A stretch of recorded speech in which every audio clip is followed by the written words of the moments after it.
우리 인간 사회에 법이 필요한 이유는 양심의 기능이 파괴되었기 때문입니다. 양심이 살아있고 또 하나님이 창조하신 원래 그대로의 양심이 기능이 있다면 법은 필요하지 않았을 것입니다. 양심은 하나님께서 우리의 인간에 넣어주신 자연법입니다. 이 양심이 훼손되었기에, 죄로 말미암아 무너졌기에 법이 필요하게 되었죠. 타락 이전에 하나님께서 인간에게 주신 법은 한 가지였습니다.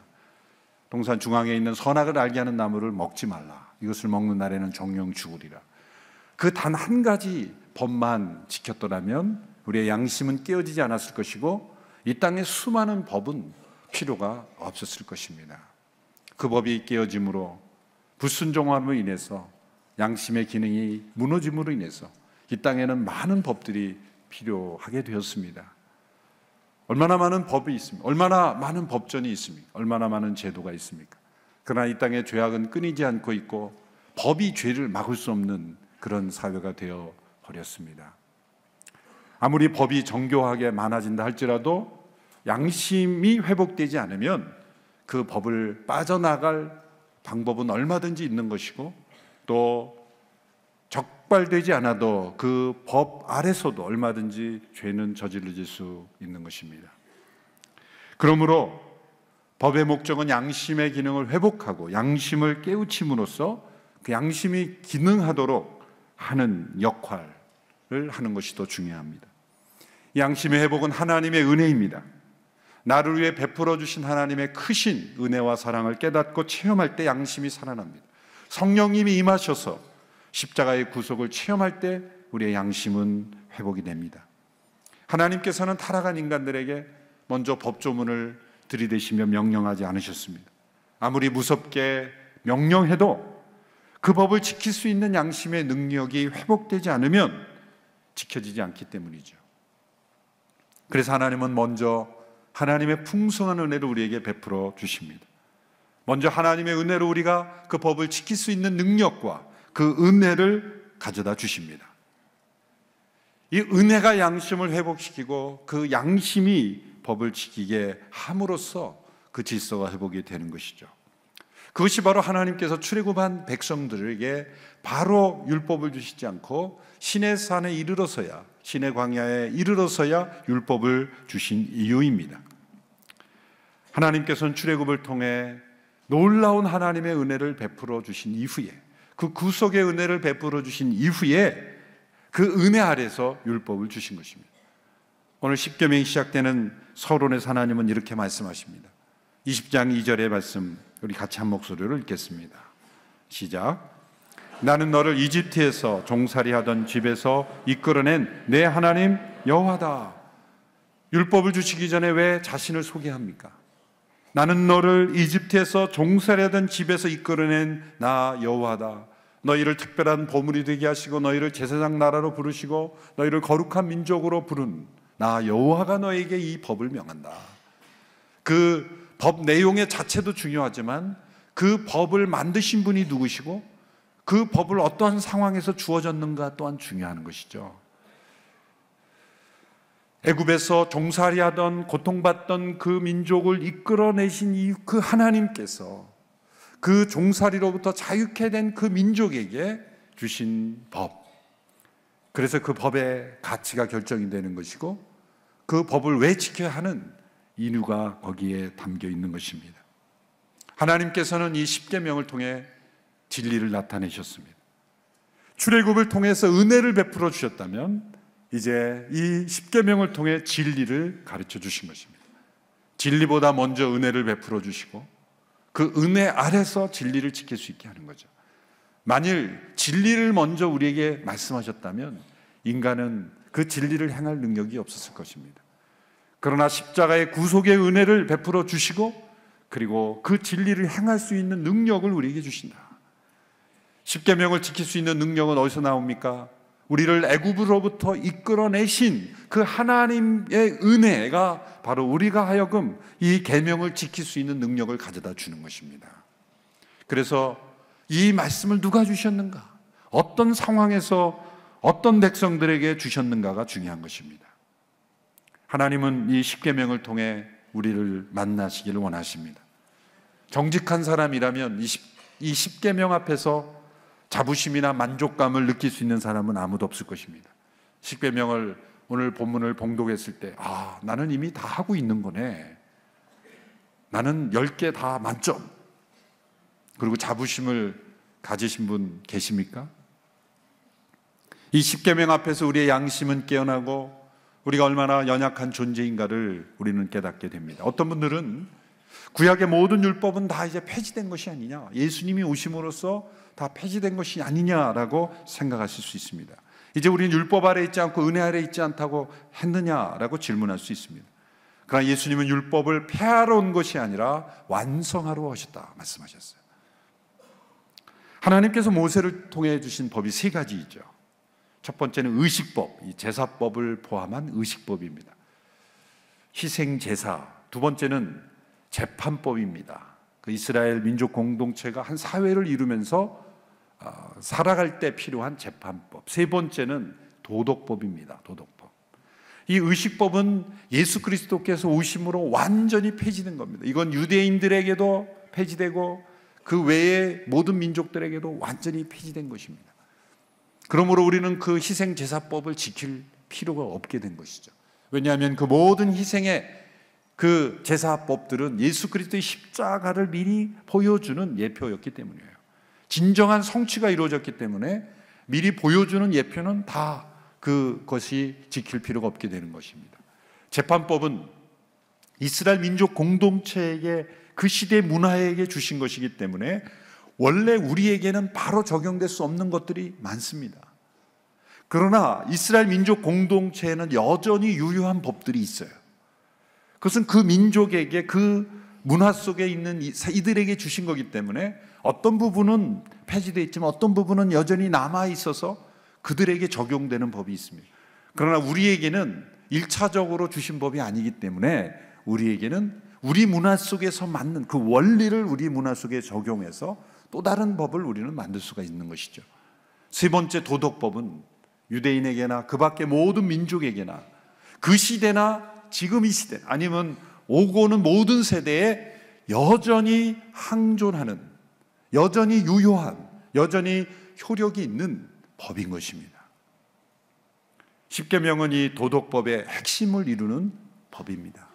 그러므로 이 십계명은 모세 시대에 주었을지라도 오고는 모든 시대, 예수님 오실 때까지 이 법은 항존하는 법으로서 여전히 존재하고 지켜야 되는 법인 것입니다.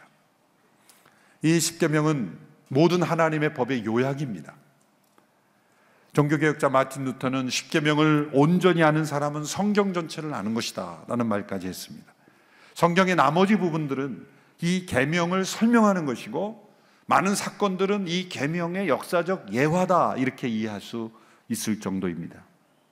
성경의 모든 규례들이 십계명이 어느 한 계명에 다 소속될 수 있다라고 말할 수가 있는 것입니다. 이 십계명의 구체적인 내용을 살펴보기에 앞서서 이 십계명을 해석하고 적용하는 3가지 중요한 원리를 먼저 살펴보겠습니다. 첫째로 이 십계명에 보면 하지 말라라는 계명이 훨씬 더 많습니다. 긍정적 명령은 보다 부정적 명령 훨씬 많습니다. 그런데 무엇을 하지 말라라고 하는 부정 명령이 주어졌을 때는 그 정반대로 해야 하는 명령으로까지 해석해야 한다는 거예요. 또 무엇을 하라고 했었을 때는 그 반대의 것을 하지 말라라는 명령으로도 동시에 해석해야 한다라는 것입니다. 예를 들어서 우상을 만들지 말라라는 금지 명령이 있다면 정반대의 것은 무엇이겠습니까? 하나님을 전심으로 예배하라, 하나님만을 예배하라는 긍정 명령으로도 우리가 바꾸어서 받아들여야 한다는 것이죠. 이렇게 부정은 긍정 명령을 포함하는 것으로 또 긍정은 부정 명령을 포함하는 것으로 확대돼서 해석해야 하는 계명이다. 그것이 첫 번째 원칙입니다. 두 번째 해석의 원칙은 이 십계명에 보면 어떤 외형적인 어떤 행동을 규제하는 그러한 명령들이 있지만 외적인 행동만이 아니라 그 마음의 동기, 그 영혼의 상태까지 포함하는 명령으로 해석해야 한다는 거죠. 예수님께서 이 해석 방법을 적용하셨죠. 살인하지 말라라고 했다면 다른 사람을 직접적으로 상명을 해하는 일만 하지 않았으면 난 살인하지 않았어 라고 우리는 난 지켰어 라고 말할 수 있지만 예수님은 어떻게 이 계명을 해석하셨어요? 너의 마음속에 형제를 미워하고 분노하며 살인까지 이룰 수 있는 그 마음의 감정 상태가 있다면 그것은 살인한 것이다. 이 10계명을 외형적인 행동의 규제만이 아니라 그 마음의 동기, 거기에 행동에 이를 수 있는 마음의 상태까지도 금하는 계명으로 해석하셨다는 거죠. 세 번째 중요한 원칙은 10계명에 보면 하나님께 대한 의무가 있고요. 그래서 보통 유대인들은 첫 번째 돌판과 두 번째 돌판 이렇게 말하죠. 첫 번째 돌판은 하나님에 대한 의무, 두 번째 돌판은 인간에 대한 의무 이렇게 말합니다. 하나님께 대한 의무와 인간에 대한 의무가 서로 충돌되었을 경우에는 하나님에 대한 계명이 더 우선적인 거다. 예를 들어서 내 부모를 공경하라 라는 말씀이 있지만, 그러나 그 계명은 첫 계명인 나 외에는 다른 신을 내게 있게 하지 말지니라고 하는 그 계명을 넘어설 수 없다. 부모님을 공경하지만 부모님을 신으로 모실 수는 없다라는 거죠. 어떤 사람을 존경하지만 그 사람이 신이 돼서는 안 된다. 나 외에는 다른 신이 있어서는 안 되기 때문이다.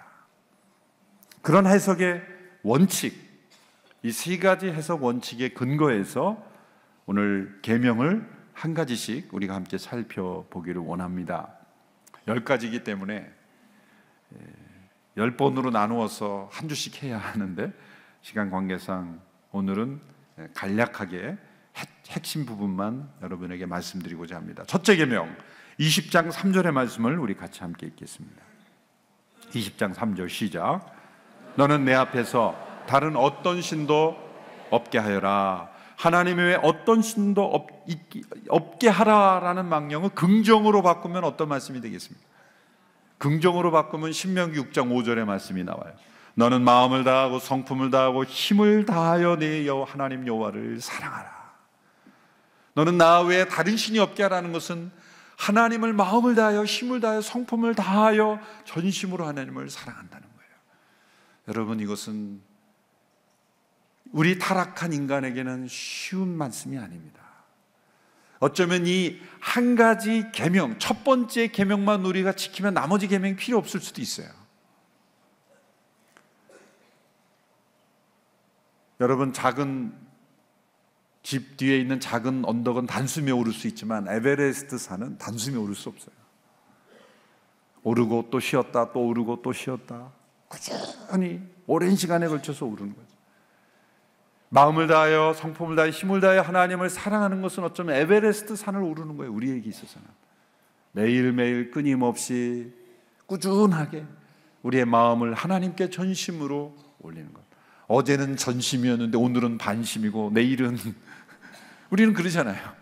반심이었다 전심이 됐다가 아침에 큐티 때는 전심으로 시작됐다가 퇴근하고 돌아올 때는 무심해서 돌아오는, 주일에는 전심을 시작했다가 토요일 저녁이 되면 무심한 자가 되어서 돌아오는 뭐 그런 것이 우리의 상태죠. 끊임없이 매일매일 매순간이 전심이 되도록 끌어올리는 에베레스트 산을 오르는 것과 같다. 저는 그런 생각이 듭니다. 여러분, 우리가 전심으로 무엇을 추구하는가가 우리 인생의 가치를 결정해요. 한낱 가치 없는 것을 우리가 전심으로 추구한다면 우리의 인생을 얼마나 가치 평가절하 하는 것이겠습니까? 우리 하나님을 전심으로 추구하고 사랑하면 우리의 인생의 가치가 높아지는 거죠. 그것이 첫째 계명입니다. 둘째 계명 4절에 6절의 말씀입니다. 4절부터 6절 시작. 너는 너 자신을 위해 하늘에 있는 것이나 땅에 있는 것이나 물속에 있는 것이나 무슨 형태로든 우상을 만들지 말라. 너는 그것들에게 절하거나 예배하지 마라. 네 하나님 여호와는 질투하는 하나님이니 나를 미워하는 자들에 대해서는 아버지의 죄를 그 자식에게 갚되 3, 4대까지 갚고 나를 사랑하고 내 계명을 지키는 자들에게는 1000대까지 사랑을 베푼다. 둘째 계명은 첫째 계명이 확대된 계명이죠. 이 10계명은 논리적 순서가 있습니다. 매우 중요한 순서의 의미가 있죠. 루터교에서는 이 6절까지를 첫째 계명으로 보기도 합니다. 캐톨릭에서도 그래요. 캐톨릭과 루터교는 이 첫째, 둘째를 합쳐서 보는데 저희는 구분해서 봅니다. 여러분, 우상 숭배 위험은 어디서 옵니까? 우상은 보이는 것으로부터 출발한다는 거예요. 사람은 보이는 것에 약해요. 보이지 하나님을 믿음으로 섬기는 것보다는 보이는 어떤 것을 신으로 생각하는 것이 쉬워요. 사람들의 마음속에 끊임없이 신을 보고 싶어 하는 충동이 있습니다. 여러분, 이 계명이 주어질 무렵에 시내산에서 모세가 하나님으로부터 율법을 받는 시점 거의 동시에 일어나는 사건이 뭡니까? 모세가 시내산에서 더디 내려오자 그 백성들이 아론과 함께 뭘 만들었어요? 금송아지를 만들고 바로 이것이 우리를 애굽에서 이끌어낸 신이다 그랬어요. 애굽에서 보고 배운 거죠. 애굽에 있는 수많은 동물로 형상을 만들고 이것이 신이라고, 금송아지 신, 고양이 신, 무슨 신, 수없이 많은 신들을 만들어 놓고 섬기는 그 습관이 나온 거예요. 신을 우리 눈으로 볼 수 있는 형상으로 만들고 싶은 충동, 이것이 인간의 마음속에 끊임없이 있는 겁니다. 하나님께서 그 충동을 사실은 사용하신 거예요. 그래서 말씀이 육신이 되어 우리 가운데 나타나신 거예요. 하나님이 사람이 되심으로 예수 그리스도 안에서 하나님을 보여주신 거예요. 아들을 본 자는 곧 하나님을 본 자가 되는 것입니다. 그런데 그 성육신이 있기 전까지 인간은 끊임없이, 아니 그 이후에도 어떤 형상, 어떤 동물, 어떤 이미지를 가지고 하나님 신을 형상화하려는 끊임없이 우상 숭배의 노력이 있는 것입니다. 여러분, 왜 그럴까요? 왜 사람들은 보이는 것을 신으로 섬기기를 원할까요? 그것은 섬기려 하기보다는 내가 조종하고 싶기 때문이에요. 내가 섬기고 따를 신이 아니라 내가 조종하고 주관할 수 있는 신. 형상화된 신은 여기 놨다 갈 수도 있고 저기 갖다 놓을 수도 있고 보기 싫으면 치워버릴 수도 있고, 내가 좌지우지할 수 있는 신을 사람들이 원하기 때문에. 그런데 우상과 관련해서 자녀들에게까지 그 영향력, 자녀들에게까지 심판이 만다는 매우 엄한 경고가 따른 이유가 뭘까요? 여러분, 우상을 한번 만들어 놓으면요, 전통이라는 이름으로 계속 이어집니다.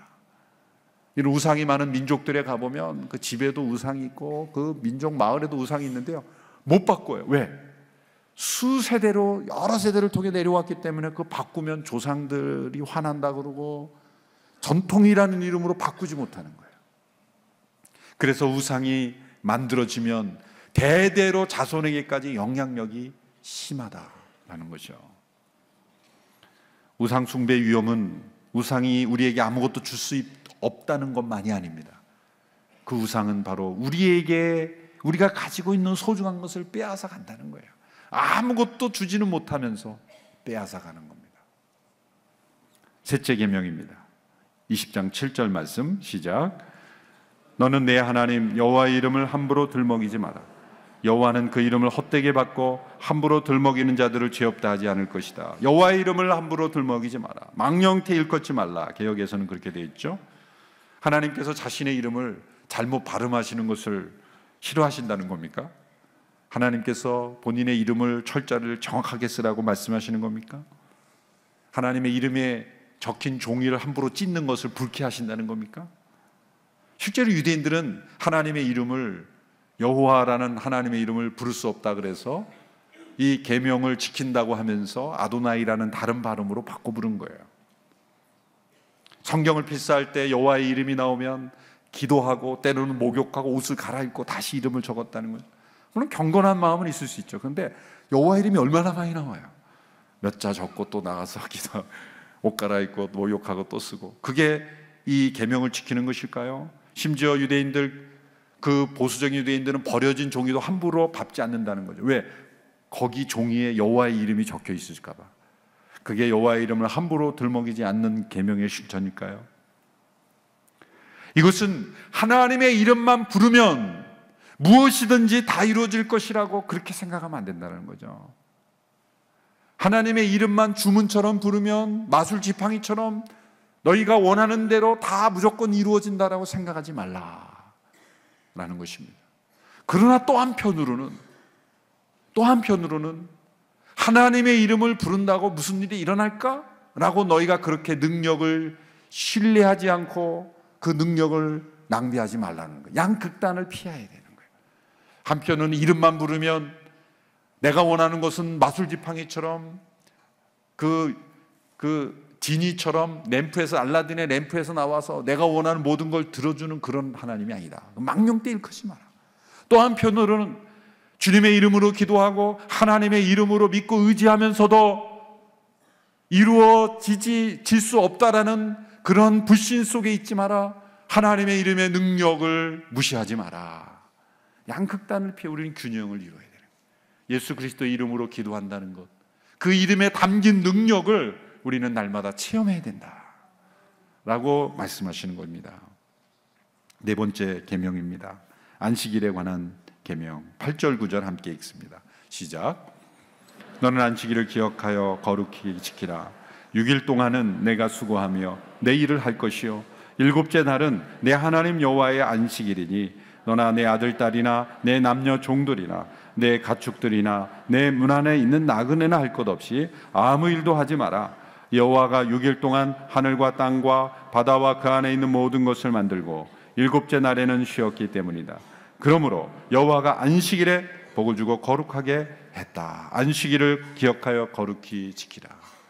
6일간의 일과 하루의 쉼, 이 6+1의 질서를 받는, 이것은 하나님께서 천지를 창조하실 때의 이 원리를 계명으로 만든 것뿐입니다.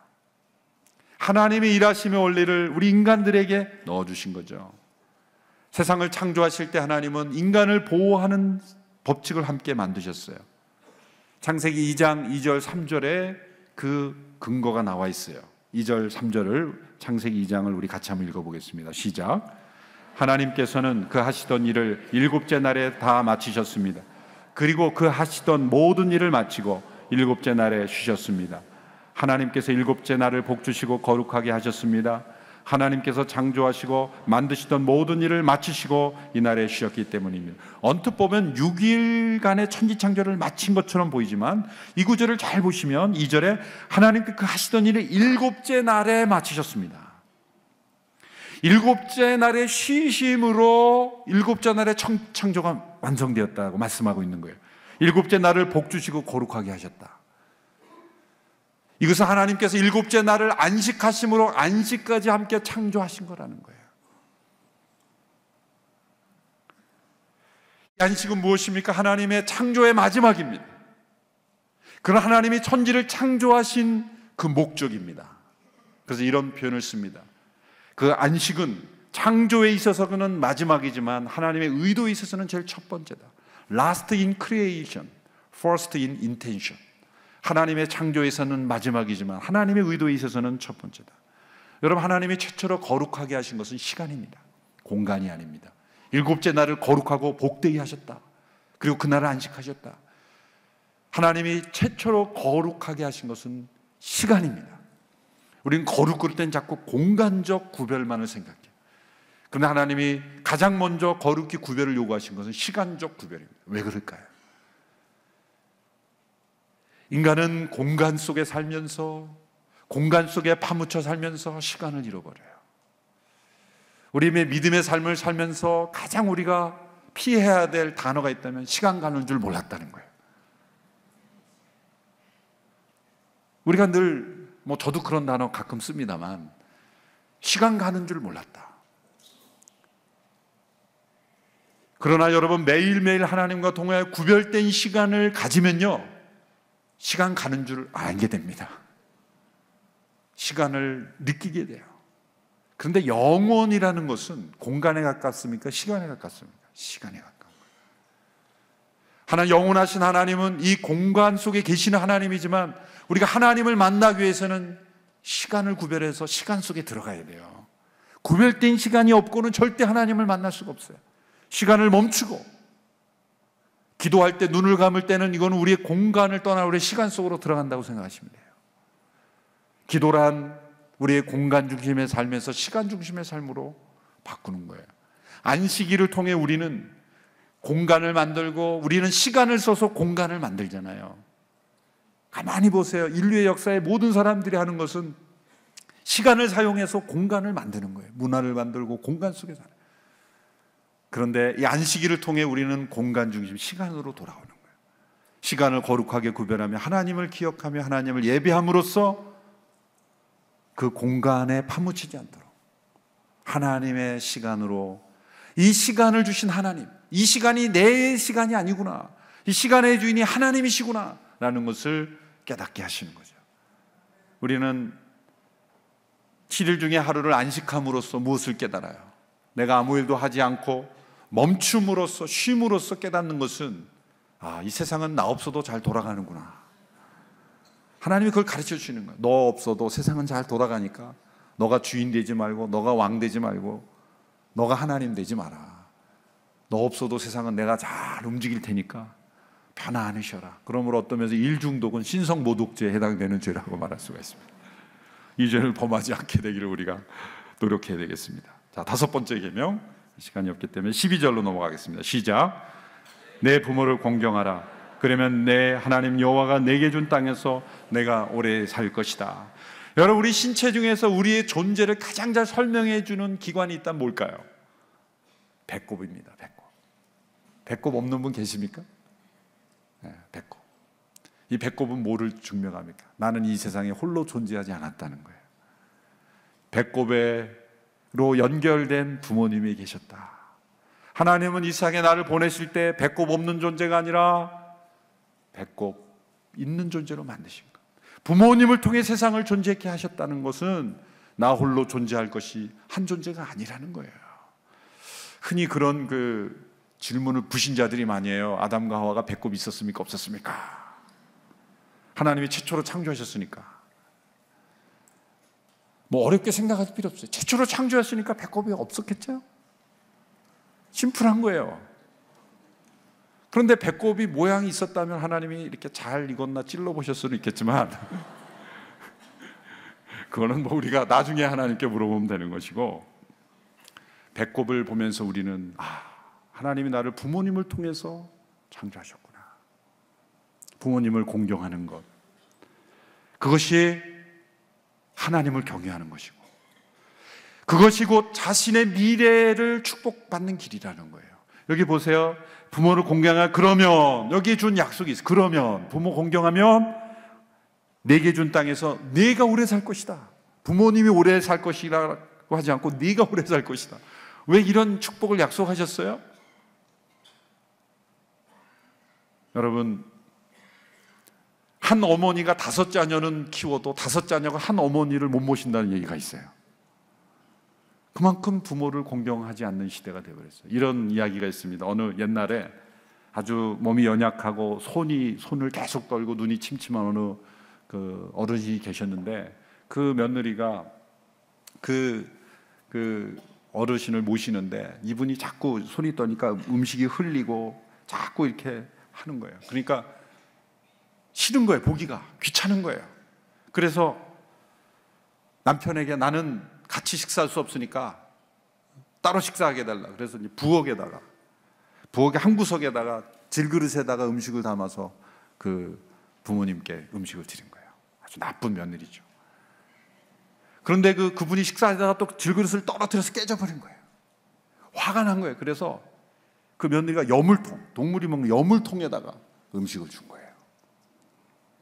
근데 어느 날 그 며느리가 사랑하는 4살 난 아들이 있는데 뭘 열심히 나무로 만들고 있어요.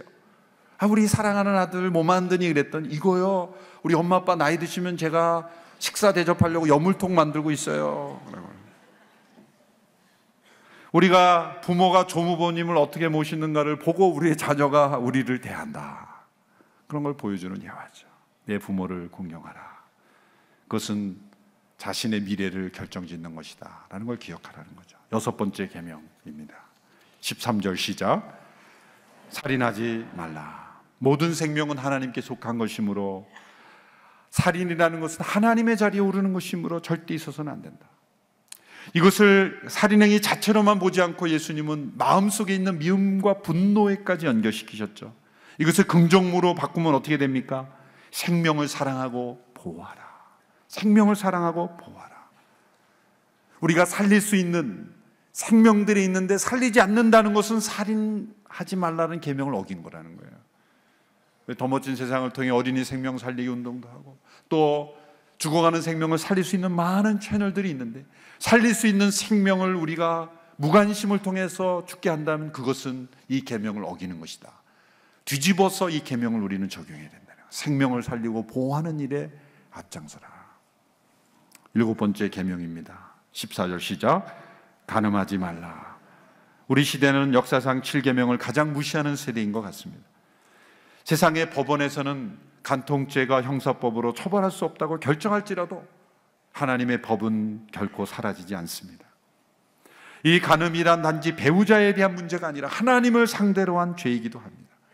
예수님이 계명을 더 확대하셨죠. 나는 너에게 이르노니 여자를 보고 음욕을 품는 자마다 마음에 이미 간음하였느니라. 행위로 나타나지 않을지라도 마음의 간음도 이 계명을 어긴 것이다. 이 계명을 적극적으로 바꾼다면 어떻게 되겠습니까? 하나님께서 주신 소중한 삶을 귀하게 여기라. 너의 몸이 성령의 존이니 너의 몸으로 죄악의 도구가 되지 않고 하나님께 영광을 올리게 하라. 자신의 욕망보다 더 큰 것을 위해서 살라. 가장 비밀스러운 생각과 마음의 욕구까지도 하나님의 영광을 위하여 살아가는 인생이 되게 하라. 이것이 이 계명을 적극적으로 해석하는 거죠. 8번째 계명입니다. 15절 시작. 도둑질하지 말라. 아마 2사람 이상이 살고 있는 한 이 계명은 반드시 필요할 겁니다. 얼마나 많은 공권력과 예산이 이 계명을 지키지 않기 때문에 필요합니까? 이 계명 하나만 지킨다면 수많은 예산이 낭비되지 않을 것입니다. 사실 고대 농경사회보다 현대사회에 더 필요한 계명이죠. 과거 농경사회에는 뭐 훔칠 수 있는 것도 많지 않았고, 또 훔치는 방법도 간단해서 다 물건들이었어요. 정말 배고파서 도둑질하는 사람이 더 많았어요. 오늘 이 시대에는 정말 배고파서 도둑질하는 사람도 있지만, 이미 배부른 사람들이 더 많은 것을 얻기 위하여 더 많은 도둑질을 하는 시대. 사실 이 단순한 말씀은 해석할 필요조차 없죠. 그러나 이것을 긍정문으로 바꾸면 더 많은 해석이 우리에게 주어집니다. 도둑질이란 무엇입니까? 다른 사람이 가지고 있는 것을 불이하게 내 것으로 바꾸는 거죠. 그러면 이것과 정반대로 되는 것을 행하는 건 뭡니까? 내가 원하는 것을 다른 사람도 갖게 되기를 바라라는 거예요. 만일 헐벗은 자에게 옷이 필요하면 그 옷을 입혀주라. 만일 입혀주지 않았다면 도둑질 하지 말라는 계명을 어긴 것이 되는 거예요. 바질이라는 분은 이런 말을 했습니다. 다른 사람들에게 나누어 줘야 될 것을 주지 않음으로써 우리는 도둑질하지 말라는 계명을 어기고 있는 것이다. 정반대의 긍정의 명령, 이것은 나눔으로써 도둑질하는 사람을 방지할 수 있는 일을 하지 않았다면 너 또한 도둑질을 하게 된 것이다. 이렇게 확대 해석하라는 거예요. 9째 계명입니다. 16절 시작. 내 이웃에 대해 위증하지 마라. 개역 번역에서는 거짓 증거하지 말라. 우리 일상생활에서 가장 많이 어기는 계명입니다. 하루에도 수없이 어기는, 가장 인기 있는 죄라고 말할 수가 있어요. 누구나 가지고 있는 무기, 혀를 통해서 언제든지 활용할 수 있기 때문에 누군가 대화하면서 진실을 살짝 왜곡함으로써 우리는 이 계명을 어깁니다. 확인되지 않은 소문을 듣고 다른 사람에게 널리 전파하는 걸 통해서 9계명을 끊임없이 우리는 어깁니다. 사실을 확대함으로써 혹은 축소함으로써도 우리는 이 계명을 어깁니다.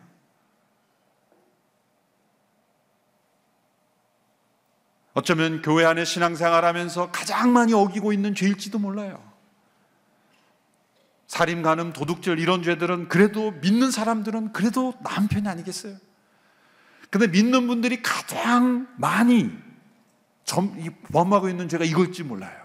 모일 때마다, 대화할 때마다, 자주 모이잖아요. 또 우리는 모이기를 힘쓰니까 자주 모이면서 대화할 때마다 이 9계명을 한 번씩은 가볍게 어기면서 넘어가는 우리들.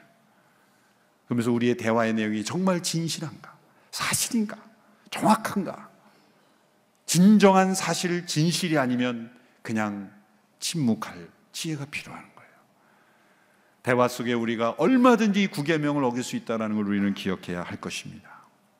진실의 통로만을 돼야 할 것입니다. 마지막 10번째 계명 17절입니다. 시작.